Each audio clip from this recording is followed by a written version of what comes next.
Hi everyone, in front of me I've got Honor 400 Pro and let me share with you how to turn off running apps on this device.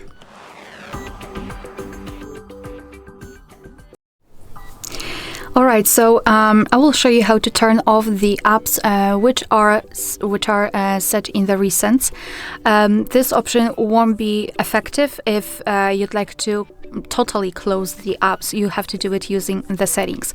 However, to quickly turn off all background apps, we have to open the recents, and depending on what kind of navigation type you've got set, you can do it differently. If you've got the 3 buttons navigation, simply tap on the button with a square icon, and if you've got the gestures, swipe your finger from the bottom to the center of your device and hold your finger somewhere here, so something like that. After releasing, here you've got the recents. We've got the full list of them. And if you want to, you can close them manually one by one just by swiping them up. However, if you'd like to remove all of them with only one click, just tap on this trash bin icon, and basically this is it.